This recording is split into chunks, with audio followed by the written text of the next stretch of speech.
모든 사람들은 나름대로의 꿈을 가지고 있습니다. 비전이라고 말할 수도 있고 니드라고 표현할 수도 있고 아니면 또 다른 단어로 표현할 수도 있습니다. 그것을 무엇이라고 어떤 단어로 표현하든지 대부분의 사람들은 때로는 자기가 인지하든 아니면 인지하지 못하든 바램들을 가지고 있다는 것입니다. 그것이 거창하게 비전이라는 단어로 표현하지 않는다 하더라도 우리의 마음에 우리가 가지고 있는 소망하는 바들을 가지고 있다는 거죠.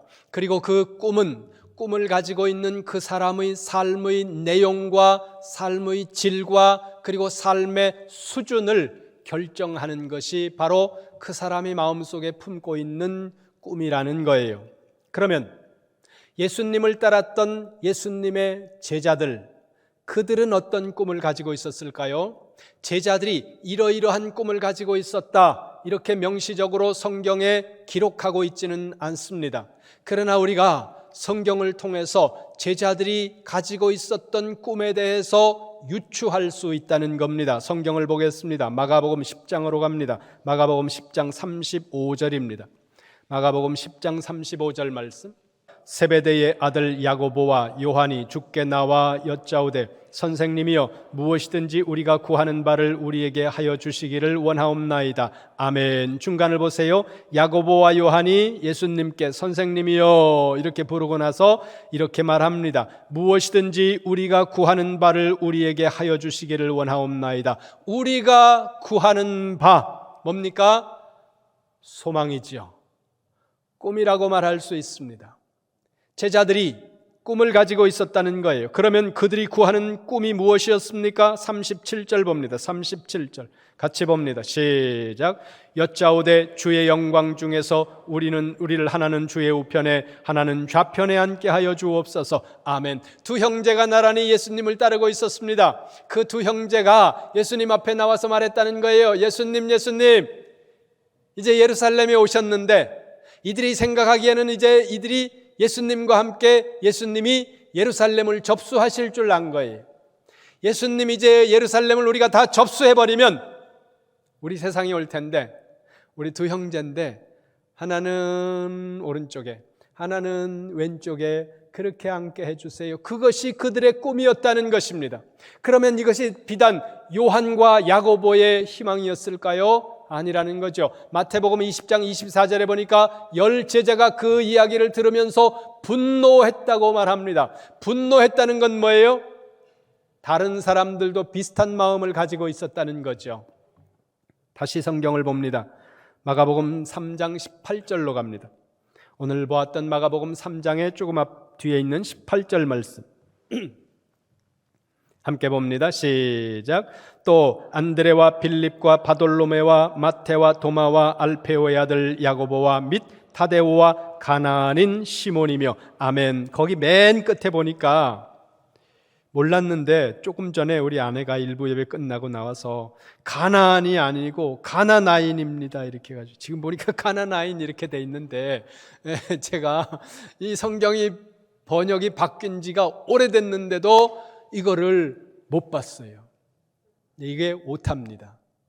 그러니까 이건 출판사에서 오타일 거라고 생각이 됩니다. 왜냐하면 모든 성경이 두 가지로 표현하고 있습니다. 이 18절 말씀에 이 맨 끝에 가나안인 시몬, 영어 성경은 두 가지 번역으로 기록되어 있는데 시몬 더 젤로트, 열심당원 시몬 이렇게 번역을 한 영어 성경이 있는가 하면 가나안 사람 시몬 이렇게 번역한 성경이 이 두 가지 버전이 있습니다. 다른 나라 독일어 성경도 보니까 똑같고 영어도 똑같고 이전에 우리가 보았던 개역 한글판도 가나안 사람 시몬이라고 번역을 하고 있습니다. 이것은 출판사에서 오타가 난 것으로 그렇게 봅니다.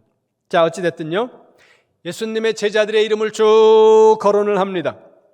예수님의 제자들 중에 시몬이라는 이름을 가지고 있었던 사람이 둘입니다. 누구예요? 시몬 베드로죠. 두 번째는 가나안 사람 시몬이라는 거예요. 그런데 이 가나안 사람 시몬은 그의 이름이 성경에 기록되어 있음에도 불구하고 그가 어떤 일을 했는지 어떤 삶을 살았는지에 대해서 명확한 기록이 없습니다. 그런데 요세푸스, 역사학자인 요세푸스의 기록에 의하면 시몬은 유대의 제4학파라고 할 수 있는 열심당원이었다, 이렇게 기록하고 있습니다. 그래서 일부 성경에서 시몬 더 젤로트, 이렇게 영어 성경이 번역하고 있다는 거예요. 열심당원이라는 겁니다. 열심당이라는 것을 영어로는 젤롯이라고 이렇게 표현하고 있는데, 유대 종교에는 여러 분파가 있습니다. 그 여러 분파 중에서 특별히 가장 핵심적인 종파가 세 파가 있습니다. 첫 번째는 바리새파입니다. 두 번째는 사두개파이고 세 번째는 에세네파. 이 세 파가 유대 종교 전체를 이끌고 나가고 있는 핵심적인 파라는 거죠. 이스라엘이 나라를 세운 지 209년 만에 저 북쪽 이스라엘이 그 위쪽에서 내려오는 아수르에 의해서 처참하게 멸망당했습니다. 백성들은 굴비처럼 엮여서 알지도 못하는 낯선 곳으로, 말도 통하지 않는 곳으로, 인권도 미래도 희망도 없는 땅으로 끌려가게 됩니다. 그리고 그로부터 154년 뒤인 BC 586년 옆에 있던 바벨론이라고 하는 나라가 고대 근동 지역을 접수하면서 바벨론에 의해서 남쪽 유다마저 멸망을 당하게 됩니다. 그리고 포로로 끌려가는 일들이 발생을 하는 거죠. 그런데 예루살렘을 정복했던 바벨론이라는 제국은 그렇게 오래 가지 않습니다. 47년 뒤인 BC 539년에 페르시아에 의해서 바벨론이 멸망을 당하게 되고, 페르시아는 바벨론과 좀 다른 정책을 쓴다는 거예요. 바벨론은 포로민들을 끌고 가는 이주 정책을 썼는데, 페르시아는 이주민들이 고향으로 귀환할 수 있도록 정책을 바꾸면서 그들의 마음을 사기를 원했습니다. 그래서 고대 근동을 장악하면서 바벨론을 멸망시킨 지 몇 년 뒤인 536년에 BC 536년에 포로로 끌려갔던 이스라엘 백성들이 예루살렘으로 귀환할 수 있는 칙령을 내려서 예루살렘으로 사람들이 돌아오게 됩니다. 포로로 잡혀간 지 50년 만의 일이었습니다. 사람들은 예루살렘으로 돌아오는데 여러 차례에 걸쳐서 예루살렘으로 돌아옵니다. 그 1차 포로 귀환을 이끌었던 사람이 스룹바벨이라는 두 번째 성전을 짓는 사람, 바로 그 스룹바벨입니다. 스룹바벨이 귀환한 바로 그 다음 해인 BC 535년에 예루살렘 성전을 재건하기 시작하는데, 성전을 재건하자마자 방해가 시작이 됩니다. 이스라엘 사람들이 방해하고, 이방인이 방해하고, 관리가 방해하고, 수많은 사람들이 성전 건축을 방해했습니다. 하나님의 일이니까 방해가 없겠지 생각하시면 착각이라는 거예요. 믿음의 길이고, 기도하고 가는 길이고, 선한 길이고, 좋은 길이고, 하나님이 기뻐하는 길로 가면 방해가 없겠지 생각하면 착각이라는 거예요. 어떤 분이 부흥에 와서 하시는 이야기가, 사탄이 제일 시험 안 거는 사람이 있다는 거죠. 어떤 사람일까요? 그런 성도는 사탄이 시험을 안 건다는 거예요. 어떤 사람일까요?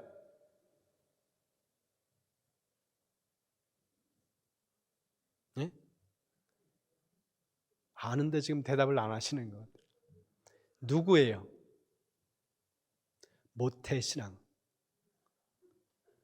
잘 들으셔야 돼요.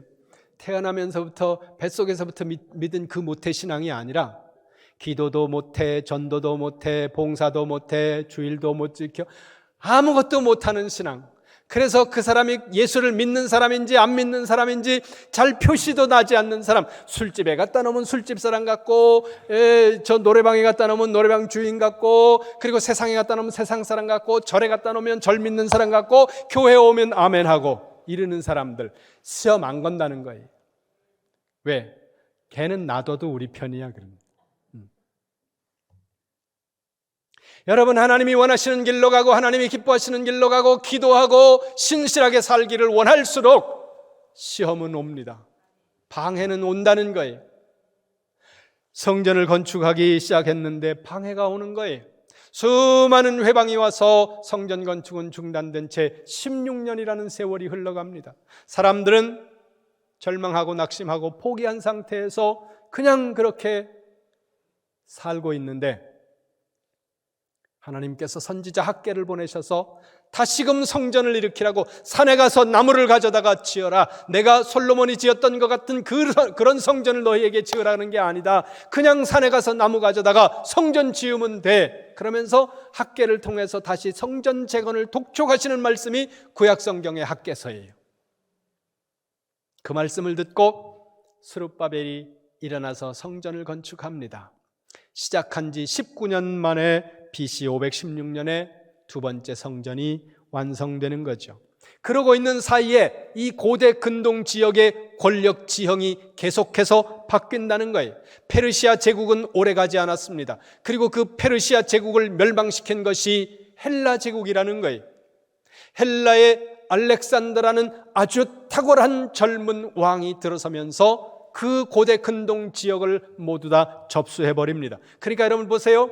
그냥 그 위는 보지 마시고 아수르, 바벨론, 페르시아, 헬라, 로마로 쭉 이어지면서 권력 지형이 계속 바뀌는데 바뀌지 않는 게 있다는 거예요. 뭐예요?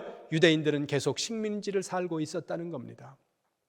그 긴 식민살이 속에서 그들은 나라 없이 절망하면서 탄식하면서 세월이 흘러가는데 그러던 중에 BC 168년에 마카비라고 하는 사람이 일어나서 혁명을 일으킵니다. 이스라엘 쪽에서 봤을 때는 혁명이고 제국주의 입장에서 봤을 때는 반란입니다. 그래서 마카비 반란이라고도 말하고 마카비 혁명이라고도 표현을 하는데 마카비 혁명이 일어나게 된 원인은 여러 가지가 있지만 아주 직접적으로 그를 폭발시킨 사건이 하나 일어났는데 안티오코스 에피파네스라고 하는 사람이 예루살렘 성전 그 자리에서 제우스라고 하는 헬라 신에게 제사를 지내는데 돼지를 잡아서 제물로 삼아가지고 예루살렘 성전에서 돼지 피로 제사를 지내는 거예요. 이스라엘 사람들이 봤을 때 어떻겠습니까? 그 사람들은 돼지고기를 먹지 않습니다. 돼지는 제물이 될 수 없는 부정한 동물이에요.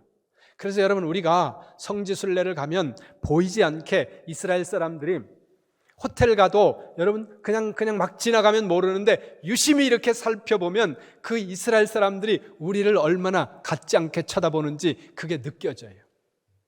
아침에 호텔 같은 데 이렇게 가면 특히 그 치약 고추장 가지고 다니는 사람들 있잖아요. 이스라엘에서 그거 하면요 완전히 쓰레기 취급받습니다. 태국이라든가 뭐 필리핀이라든가 이런 데는 가가지고 그렇게 하면 뭐 나도 좀 주세요 뭐 이러는 사람들이 있지만 이스라엘 사람들은 안 그래요. 철저하게 성경이 말씀하는 대로 지키려고 하는 사람들이 그 사람들인데 돼지는 제물이 될 수 없고 돼지고기는 먹어서도 안 되는 그런 부정한 음식인데 그 돼지를 잡아서 예루살렘 성전에서 하나님을 예배하는 그 자리에서 제우스 신에게 이방 신에게 제사를 지내버렸다는 거예요. 이건 뭐예요? 유대인을 조롱하고 여호와 하나님을 조롱하는 사건이 발생한 거죠. 거기에 분노해서 일어나는 사람이 마카비라는 사람입니다. 마카비가 일어나서 성경에 없는 내용이에요. 일어나서 혁명을 일으키고 그리고 독립된 유대 국가를 세웁니다. 이것이 BC 164년이에요.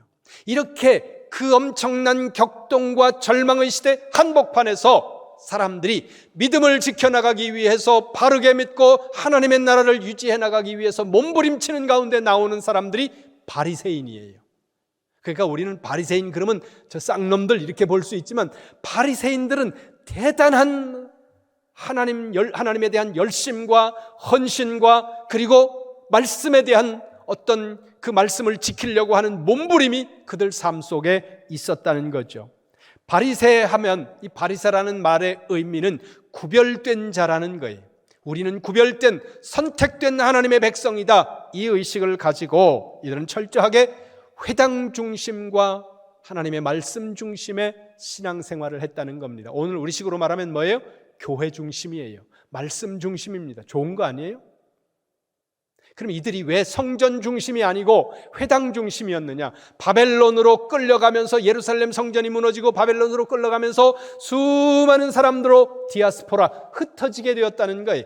이스라엘 백성들이 흩어지게 되면서 흩어진 곳곳에서 성전은 사라졌지만 그 성전 대신에서 이스라엘 백성들을 묶어주는 것이 시나고그 회당이었다는 겁니다. 지금도요, 우리나라에는 있는지 모르겠는데 전 세계로 이렇게 다니다 보면 수많은 회당이 있어요. 근데 그 회당의 내 안의 모습이 약간 우리 예배당하고 비슷해요. 이렇게 사각이 져 있어요. 근데 저는 이 예배당이 우리가 이렇게 의도해가지고 이렇게 지은 건 아닌데, 미국에서 오래 사시던 장로님이, 지난번 인천 장로 성가단에 오신 장로님이 미국에서 오래 생활하신 분이 있는 거예요. 딱 오더니 그 장로님이 끝나고 나서 저 손을 잡고 목사님 감동입니다. 그래서 왜요? 그랬더니 회당을 생각하고 지으셨구만요. 그래서 깜짝 놀라서 아니 그런 거 아닌데 그냥 해다 보니까 이렇게 됐는데 이게 딱 회당입니다. 크기만 회당보다 더 큰, 회당은 작거든요. 동네마다 있어요. 근데 내가 그 미국에 있는 회당을 안 들어가 봐서 그 안에가 어떤지 모르겠는데 그 장로님은 그러는 거예요. 그 회당을 왜 만들어 놨습니까? 그 회당에서 말씀을 가르치고, 그리고 이스라엘 백성들의 그 무뎌진 민족 정신과 선택된 백성으로서의 하나님에 대한 신앙을 고취시키기 위해서 회당을 지어놓고 회당 중심으로 하나님의 말씀을 전하면서 그들의 민족과 그들의 신앙을, 하나님의 나라를 유지해 나갔던 사람들, 그들이 바리새인이라는 겁니다. 그들 중에 누가 있습니까? 니고데모가 있고 가말리엘이 있고, 그리고 우리가 잘 아는 사도 바울이 바리새 출신의 사람이라는 거죠. 이 바리새와 함께 또 하나의 파가 사두개파예요. 사두개파는 사독의 후예들, 그런 뜻인데, 이 사두개파는 자신들을 굉장히 의로운 사람으로 여기면서 그 자존심이 대단했어요. 이 사람들 역시. 왜냐하면 전통이 있는 사람들이었거든요. 어디서부터 시작됩니까? 솔로몬 시대에서부터 시작이 됩니다. 솔로몬 시대에 제사장 직분을 독점한 파가 사독이라는 제사장 계열입니다. 사독이라는 제사장 계열이 제사장 직분을 독점하고, 그때부터 왕정시대 내내 그 전통이 이어오다 보니까 이 사두개파는 예루살렘 성전의 대제사장 직분을 독점합니다. 그러다 보니까 이들은 철저하게 현실주의고 세속주의적인 신앙을 가지게 되는 거죠. 왜? 당시에는 정치와 종교와 이런 구분들이 없었습니다. 종교 지도자가 정치 지도자이고 사회 민족을 이끄는 지도자이고, 이러다 보니까 이 대제사장을 점하는 파가 모든 것을 다 점령하는 겁니다. 그게 오랜 세월 동안 사두개파가 그것을 집권을 하다 보니까 이들은 현실에 대해서 아주 민감하고 현실적이 되었다는 거예요. 그러니까 여러분, 너무 이 땅 위에서 잘 사는 사람들은요, 이 땅이 천국인데 굳이 저 천국을 갈 필요가 있나, 이런 생각을 할 수가 있다는 거예요. 그러니까 우리가 부자로 사는 것도 좋아요. 부자로 사는 것도 좋지만 이 물질적인 부자로 살아갈 때 우리가 자칫 빠질 수 있는 함정이 그거라는 거예요. 뭐예요? 영원한 하나님의 나라에 대한 의식이 약해질 수 있다는 거예요. 이 사두개파가 그랬습니다. 그래서 사두개파는 부활도 안 믿고 천사도 안 믿고 영혼도 안 믿고 사탄도 안 믿고 오직 이 세상의 하나님의 나라를 건설하는 거에만 이들이 관심을 두고 있었다는 거죠. 그러니까 예수님 당시에 이 사두개파는 약간 어떤 느낌이냐 하면, 제국주의에 붙어서 현실의 모든 권력을 누리는 사람들, 누구예요? 친일파예요. 약간 분위기가 이렇게 갔습니다. 그 다음에 세 번째 파가 에세네파예요. 에세네파는 경건한 사람들, 그런 뜻입니다. 이 에세네라는 단어가요. 이 사람들은 배타적 은둔 공동체를 추구하는 사람들이었다는 거죠. 사두개파가 주도하는 성전 중심의 제사를 이들은 거부하는 거예요. 왜? 너무 세속적이 되어버렸거든요. 그러다 보니까 이 사두개파가 주장하는 성전 중심의 모든 신앙 행위를 거부하고 이들은 어디로 가는 거예요? 은둔을 해야 되는데, 우리는 은둔하려고 그러면 어디 삼각산이나 뭐 이런 데로 들어가잖아요. 근데 거기 가보면 삼각산이 없어요. 이스라엘은 산 그래봐야 이렇게 힐 같고, 그리고 다 조금만 10분만 차 몰고 나오면 다 광야예요. 그러니까 이들은 어디로 가는 거예요? 은둔을 어디에서 하는 겁니까? 광야에 가서 은둔을 하는 거죠. 그래서 이들은 본거지를 어디로 삼느냐 하면 광야로 삼았습니다. 현실을 외면하고 은둔을 하면서 광야에서 살면서 독자적으로 율법을 공부하고 정결 예식을 지키고 거룩한 공동체를 만들어서 하나님의 나라를 유지해 나가겠다고 생각한 사람들, 그들이 바로 에세네파라는 거죠. 우리식으로 하면 약간 기도원주의자들이에요. 수도원주의, 이게 에세네파와 약간 유사하다는 거죠. 학자들마다 조금 다른 의견은 있는데 이 에세네파에 속한 사람이 세례 요한입니다. 세례 요한의 삶이, 그가 에세네파였든지 안파였든지 그것은 뭐 그렇게 중요하지 않지만 그의 삶의 행태가 다분히 에세네파적인 삶을 살고 있었다는 거죠. 그런데 이 세 학파에 하나를 더해야 된다, 이렇게 이야기하는 사람들이 있습니다. 그 학파가 젤롯이라는 거예요. 열심당이라는 학파입니다. 이 열심당이라는 학파의 신앙적인 배경은 바리새파와 유사합니다. 그들 역시 율법을 중심으로 해서 민족을 독립시키는 것, 이것이 그들이 가지고 있었던 아주 중요한 목적이었는데, 이 열심당원들 중에, 다는 아니지만 이 열심당원들 중에 상당한 수가 극단주의로 흘렀다는 거예요, 시간이 흐르면서. 그래서 이들을 뭐라고 불렀느냐 하면 사칼이라고 불렀습니다. 사칼이라는 의미가 뭐냐 하면 암살자라는 뜻이에요. 그러면 왜 이들을 암살자라고 불렀느냐? 이 열심당원에 속해 있는 사람들 중에서 극단주의적인 사람들, 무엇을 위한 극단주의예요? 조국의 독립을 위한 극단주의입니다. 이 사람들은 품에 칼을 품고 다녔어요. 칼을 품고 다니는데 그 칼의 모양이 금음달처럼 이렇게 휘어져 있는 모양이었습니다. 그 칼을 사칼하고 불렀다는 거예요. 그래서 이들이 칼을 품고 다니는데 이유는 하나입니다. 거치는 사람을 제거하는 거예요. 이 사람들은 가족일지라도 죽이는데 망설임이 없었다는 거죠. 그런데 이 사람들이 사람을 죽일 때는 그냥 범죄자로서 죽이는 것이 아니라 조국의 독립을 위해서 독립의 거추장스러운 사람들은 모두 다 제거해버리는 겁니다. 그들이 바로 열심당원이었는데 이 시몬이 열심당원이었다는 거죠.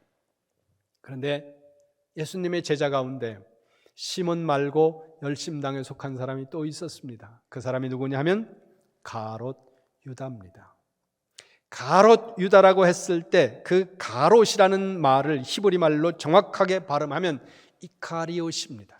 이카리옷 유다, 이렇게 발음을 하게 돼 있어요. 이카리옷 유다, 이카리옷 가롯 이렇게 가는, 소리 나는 대로 바꾸다 보니까 우리 귀에는 그렇게 들리는 거예요. 그래서 여러분, 미국 사람이 닭이 어떻게 울어요? 그러면 뭐라 그러던가요? 꼬끼요? 그러는 미국 사람이 있던가요? 미국 사람들은 그렇게 안 해요.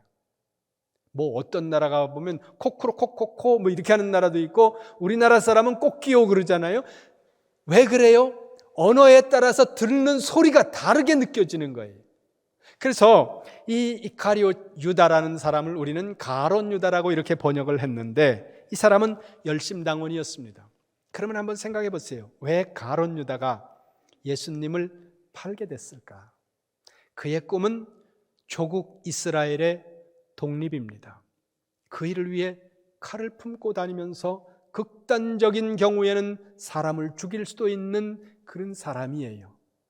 그런데 저 갈릴리에서 예수님과 함께 있으면서 보니까 이 예수님이라면 우리를 독립시킬 수 있을 것 같은 거예요. 그래서 예수님을 따르는 겁니다. 그리고 3년 동안을 따라다니면서 예루살렘까지 왔습니다. 들어왔는데 대단한 거죠. 막 성전에서 비둘기 파는 사람들, 이런 사람들의 상을 막 뒤집어 엎으면서 야 시베리아 벌판 같은 막 이러면서 막 예수님이 해대니까 야 이제 뭔가 일어날 것 같구나, 이런 생각을 했는데 시간이 지나면서 보니까 예수님이 자기가 생각한 거하고 다른 방향으로 가는 거예요. 계속 뒤집어 엎고 막 처단하고 그래야 되는데 난 죽을 거야, 난 죽을 거거든, 갈 거야 자꾸 이러는 거예요. 그러니까 이 독립운동을 제일 목표로 살았던 가롯 유다 입장에서는 예수님을 팔 수밖에 없는 상황으로 가는 거죠. 여러분 여기서 기억하세요. 여러분 안에 그 의도가 여러분 자신을 위한 것이 아니고 여러분 선한 의도이고 어떤 좋은 목적을 가지고 있다고 하더라도요, 여러분 안에 있는 그것이 너무 강하면 때로 예수님을 파는 자가 될 수 있다는 거예요. 가룟 유다 그 나쁜 놈의 새끼, 어떻게 인간이 저럴 수 있나? 우리가 이럴 수 있겠지만 여러분 뒤집어 놓고 생각하세요. 3년을 따라다닌 가룟 유다가 3년을 예수님 앞에 직접 배웠는데 그 사람이 배반했다면 예수님의 그림자도 본 적 없는 우리는 어떻겠어요? 수시로 예수님을 파는 거예요. 우리가 아무것도 아닌 일에 예수님을 배반할 수 있는 사람들이 오늘 우리라는 겁니다. 그래서 우리가 바뀌어야 되는 거예요. 열심당 중에 가룟 유다와 시몬을 제외하고 또 다른 사람이 있었습니다. 누굴까요? 베드로입니다. 베드로도 역시 열심당원이었을 것으로 많은 학자들이 추측을 합니다. 확정적인 증거가 있는 것은, 기록이 있는 것은 아니지만 우리가 그렇게 보는 거예요. 마가복음 14장에 보면 예수님께서 잡히시죠. 무리들에게 잡히시는데 그 잡히시는 순간에 저항하는 과정 속에서 베드로가 칼을 빼서 칼을 휘두르다가 대제사장의 종 말고의 귀를 잘라버리는 이야기가 나옵니다. 여러분들이 영화를 보면서 잘 눈여겨보면 거기서 휘두르는 그 칼이 이순신 장군이 명랑해전에서 휘둘렀던 그 칼하고 비슷하지 않아요. 그 칼이 요 정도 되는 반달 모양으로 이렇게 휘어져 있는 조금 특이한 칼입니다. 그래서 제가 며칠 전에 이 설교를 준비하면서, 제가 2주일 전에 보통 설교를 준비하거든요. 설교를 준비하면서 찾아봤습니다. 영화를 이렇게 찾아보다 나니까 그 풀 버전은 못 봤는데 어떤 예수님 영화에 그 장면이 나오길래 유쌤이 봤더니 그 베드로가 휘두르는 칼이 이렇게 반달 모양으로 휘어져 있는, 반달이라기보다는 초승달이나 금음달이 더 정확하겠죠. 그렇게 휘어져 있는 칼이에요. 그 칼이 바로 사카라는 칼. 그래서 그들을 사칼이라고 불렀다는 거예요. 그 베드로가 그 칼을 차고 있다는 거예요. 그건 뭐예요? 그도 열심당원일 수 있다는 거죠. 열심당원이 좋다 나쁘다, 바리새인들이 좋다 나쁘다, 에세네가 어떻다, 그런 이야기를 드리려고 하는 것이 아닙니다. 중요한 것은 제자들의 꿈이 바뀐다는 사실입니다. 사도행전으로 갑니다. 사도행전 6장입니다. 요한복음 뒤에 사도행전 6장 2절 말씀 같이 봅니다. 시작. 12 사도가 모든 제자를 불러 이르되 우리가 하나님의 말씀을 제쳐놓고 접대를 일삼는 것이 마땅하지 아니하니. 아멘. 보세요. 요한과 야고보의 꿈이 무엇이었습니까? 예수님 좌우편에 앉는 것이었습니다. 열심당원의 꿈은 무엇이었습니까? 오직 조국의 독립이었습니다. 나름대로 제자들은 다 저마다 자신의 꿈과 자신의 어떤 목적을 가지고 예수님을 따랐다는 거예요. 오늘 여러분들도 여러분들 나름대로 여러분들이 가지고 있는 꿈과 목적과 어떤 의도를 가지고 예수님 앞에 나올 수 있습니다. 그것 자체를 정죄하는 게 아니에요. 중요한 것은 지금 사도행전 6장 2절에 와 있는 이 제자들의 꿈이 바뀌고 있다는 거예요. 거기 보세요. 뭐라고 말씀합니까? 우리가 말씀을 제쳐놓고, 지금 말씀을 제쳐놓고 이들이 하고 있는 게 뭐예요? 구제하는 거예요. 가난한 사람들 도와주는 그 일들을 너무너무 열심히 하는 거예요. 이 일이 나쁘다는 거 아니에요. 이 일이 좋은 일이에요. 교회가 해야 될 일이에요. 그 일을 초대교회가 열심히 하는데 그 일을 하다 보니까 사도들이 집중해야 되는 말씀 전하는 일, 말씀 연구하는 일들, 이 일들이 뒤로 밀리는 거예요. 그래서 사도들이 지금 얘기하는 거예요. 말씀을 제쳐놓고, 이 말은 뭐예요? 하나님의 말씀을 가르치고 하나님의 말씀을 전하고 말씀을 붙드는 이 일들이 가장 중요하다. 뭡니까? 그들의 꿈이 바뀌었다는 거예요. 제자들의 꿈이 무엇이었습니까? 예수님 좌우편에 앉는 거였습니다. 가장 중요한 자리로 가는 거였습니다. 오늘 우리식으로 말하면 제일 높은 자리로 가는 것이고, 더 많은 것을 소유하는 것이고, 권력을 쥐는 것이고, 조국을 좋은 나라로 만들고 독립시키는 나라로, 독립된 나라로 만드는 그 많은 꿈들 다 좋은 거예요. 그런데 바뀌고 있다는 거예요. 무엇을? 하나님이 원하시는, 하나님이 기뻐하시는 하나님의 뜻을 이루는 것으로 그들의 꿈이 변화되었다는 사실이 중요하다는 것입니다. 여러분, 오늘 여러분들의 꿈은 무엇입니까? 여러분들의 꿈을 다 버리라는 게 아니에요. 여러분들이 가지고 있는 여러분들의 꿈을 다 버리고, 직장도 가정도 버리고 비즈니스도 다 내려놓고 여러분들 보고 저 동남아시아로, 아프리카로 선교사로 나가라는 이야기가 아니에요. 여러분들이 가지고 있는 꿈을 가슴속에 가지고 있으세요. 그러나 그 꿈을 가지고 있어도 그 꿈이 변화되어야 된다는 거예요. 내가 잘 먹고, 내가 높아지고, 내가 풍요로워지고, 내가 즐거워지고, 내가 행복해지고, 그것이 내 꿈이었다면 이제 그 일을 통해서 내가 하나님의 영광을 이루고 하나님의 뜻을 이루어가는 사람이 되리라. 같은 자리에 있어도 달라진다는 거예요. 똑같은 돈을 벌어도 어떤 사람은 그 돈을 벌어가지고 즐기고 풍요롭게 사는 것에서 끝나는 사람이 있는가 하면, 어떤 사람은 그 돈을 가지고 하나님의 나라를 확장하고 복음을 전하며 하나님의 영광을 드러내는 사람들이 있지 않습니까? 변화가 되어야 된다는 거예요. 우리가 예수 그리스도를 믿었다면, 예수 그리스도를 믿고 성령을 받은 사람들이라면 변화되어야 된다는 거예요. 다시 본문으로 돌아가 봅니다. 3장 13절 15절 같이 한번 보겠습니다. 마가복음 3장 13절부터 15절 다시 봅니다. 시작. 또 산에 오르사 자기가 원하는 자들을 부르시니 나온지라. 이에 12를 세우셨으니 이는 자기와 함께 있게 하시고 또 보내사 전도도 하며 귀신을 내쫓는 권능도 가지게 하려 하심이라라. 아멘. 예수님께서 제자들을 부르실 때 목적이 있으셨어요. 부르시는 순간에 거기 보세요. 첫째, 예수님과 함께 있고, 둘째, 전도하게 하시려고 예수님은 제자들을 부르셨습니다. 그런데 제자들은 자기들의 꿈을 계속 가슴에 안고 갑니다. 그런데 예수님이 이걸 정죄하지 않으세요. 부름받는 순간, 예수님 믿는 순간 다 변하리라, 이런 의도가 아닙니다. 여러분 마음속에 있는 꿈들 가지고 가세요. 그 비전들을 마음속에 가지세요. 그러나 가는 과정 속에서 어느 시점에 변화되어야 된다는 거죠. 어떻게 해요? 예수님과 함께하고 복음을 전하고 하나님의 말씀 중심으로 여러분의 삶이 변하고 여러분의 꿈이 변해야 된다는 거예요. 오늘 여러분의 꿈은 무엇입니까? 점검해 보시기를 바랍니다.